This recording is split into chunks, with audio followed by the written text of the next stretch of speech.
உலகத்திலேயே ஆபத்தானது அப்படின்னு தடை செய்யப்பட்ட இசைக்கருவி எது அப்படின்னு உங்களுக்கு தெரியுமா? அதுல அமானுஷ்யமான சக்தி இருக்கு, அது ஆவிகளை எழுப்பும் அப்படின்னு மக்கள் பயந்த கருவி அது எதுன்னு தெரியுமா? அந்த இசைக்கருவியை நான் காட்டுறேன், அதுல இருந்து வர அந்த இசையையும் கேளுங்க. ஆனா அதுக்கு முன்னாடி அதை பத்தி நீங்க தெரிஞ்சுக்க வேண்டிய சில விஷயம் இருக்கு. நீங்க பெஞ்சமின் பிராங்க்லினை பத்தி கேள்விப்பட்டிருப்பீங்க. இவர் ஒரு அமெரிக்க கண்டுபிடிப்பாளர், விஞ்ஞானி, அரசியல்வாதி, எழுத்தாளர், இந்த மாதிரி பன்முக திறமை உள்ளவர். அமெரிக்காவை உருவாக்குன தேச தந்தைகள்ல ஒருத்தரா இவரும் இருக்காரு. இத்தனைக்கும் இவரு 10 வயசு வரைக்கும் தான் முறையா கல்வி கத்துக்கிட்டாரு. அதுக்கப்புறமா அவரோட அப்பாவோட சோப்பு, மெழுகுவர்த்தி எல்லாம் விற்கிற கடையில வேலை பார்க்க ஆரம்பிச்சிட்டாரு. இருந்தாலும் அவரு மிக தீவிரமான படிப்பாளி, தொடர்ந்து படிச்சுக்கிட்டே தான் இருப்பாரு. இதனால சின்ன சின்ன விஷயங்களையும் கூர்ந்து கவனிச்சு சுயமாவே எல்லாத்தையும் கத்துக்கிட்டாரு. நான் சொன்ன மாதிரி இவர் ஒரு கண்டுபிடிப்பாளர், பல விஷயங்களை கண்டுபிடிச்சிருக்காரு. உதாரணத்துக்கு மின்னலும் ஒரு வகை மின்சாரம் தான் அப்படிங்கறத இவர் தான் கண்டுபிடிச்சாரு. இதுதான் நம்ம இடிதாங்கி அப்படின்னு சொல்றோம்ல, லைட்னிங் ராட், அதை கண்டுபிடிக்கிறதுக்கு உதவியா இருந்தது. இன்னைக்கு இருக்கிற கட்டிடங்கள்ல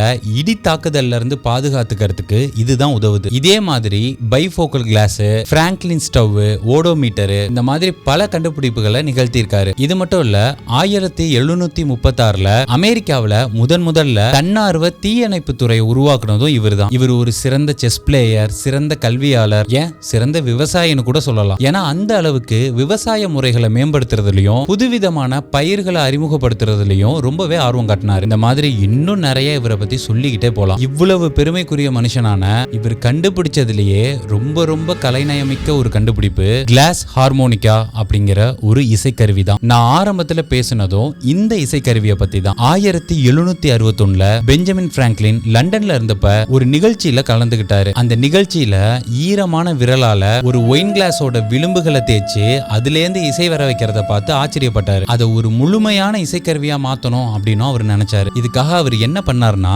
37 கண்ணாடி கிண்ணங்கள், அதாவது வெவ்வேறு சைஸ்ல உள்ள கிளாஸ் பவுல்ஸ், அதுல எல்லாத்துலயும் சென்டர்ல ஒரு ஓட்டை இருக்கும். அந்த ஓட்டையில ஒரு இரும்பு ராடு வழியா அந்த 37 கிண்ணங்களையும் கோர்த்தாரு. இப்போ அந்த அச்சுல அந்த கண்ணாடி குவளைகள் சுழல்ற மாதிரியான ஒரு அமைப்பையும் உருவாக்குனார். அது எப்படி சுழலும் அப்படின்னு பாத்தீங்கன்னா, நம்ம தையல் மிஷின்ல பெடலை அழுத்தும் போது சுழலும் பார்த்திருக்கீங்களா? அதே மாதிரியான ஒரு மெக்கானிசம் தான். இத எப்படி இசைப்பாங்க அப்படின்னு பாத்தீங்கன்னா, ரெண்டு கையையும் ஈரப்படுத்திக்கிட்டு அதை சுத்த விட்டுக்கிட்டு அந்த கிளாஸோட விளிம்புல வச்சு அழுத்துவாங்க. அப்போ நம்மளுடைய விரலுக்கும் அந்த கிளாஸுக்கும் இடையில ஒரு உராய்வு ஏற்படும். அதுல இருந்து ஒரு அழகான இசை உருவாகும். ஒரே நேரத்துல 10 விரல்களையும் வச்சு பல கிண்ணங்களையும் தொட முடியும். அப்படிங்கறதுனால இதுல சிக்கலான மெட்டுக்களையும் ஈஸியா வாசிக்க முடியுமா. இந்த கிளாஸ் ஹார்மோனிகா கண்டுபிடிக்கப்பட்ட காலத்துல ஐரோப்பாவில் ரொம்ப பிரபலமாயிடுச்சு. அதுக்கு காரணம் அதுல இருந்து வர இசை ரொம்ப வித்தியாசமா இருந்தது, ரொம்பவே நல்லா இருந்துச்சு அப்படின்னு மக்கள் நினைச்சாங்க. எந்த அளவுக்கு இது பிரபலம் அப்படின்னா,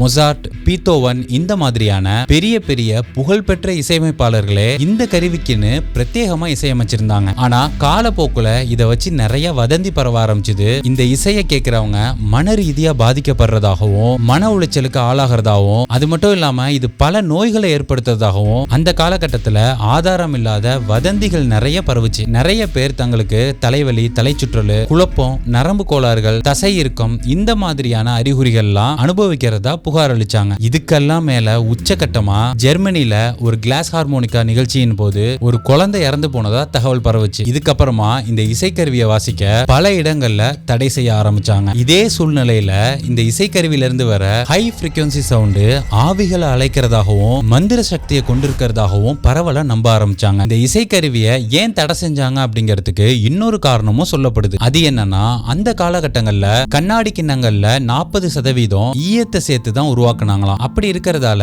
இசைக்கலைஞர்கள் தண்ணீர்ல நினைச்ச தங்களுடைய விரல்களால அந்த கண்ணாடியை தொடும்போது ஈயம் அவங்களுடைய விரல் வழியா உறிஞ்சப்பட்டிருக்கலாம் அப்படின்னு சந்தேகப்பட்டாங்க. அதனாலையும் தடை செஞ்சிருக்கலாம் அப்படின்னு சொல்லப்படுது. அதனால 1800கள்ல இது முற்றிலுமா தடை செய்யப்பட்ட ஒரு இசைக்கருவி ஆயிடுச்சு. ஆனா 20ஆம் நூற்றாண்டோட பிற்பகுதியில பாத்தீங்கன்னா டெக்னாலஜிலாம் நல்லா வளர்ந்ததுக்கு அப்புறம் பாதுகாப்பா கிளாஸ் ஹார்மோனிக்காவை உயிர்ப்பிச்சிருக்காங்க. இப்போ கால் பெடல்ல வச்சு அதை சுத்தி விடுறதுக்கு பதிலா மோட்டரை வச்சு ரன் பண்றாங்க. இந்த இசையை நீங்க கேளுங்க அப்படின்னு நான் சொல்லியிருந்தேன்ல ஆரம்பத்துல, இதுதான் அதுல இருந்து வர இசை. கொஞ்சம் போடுறேன், கேளுங்க.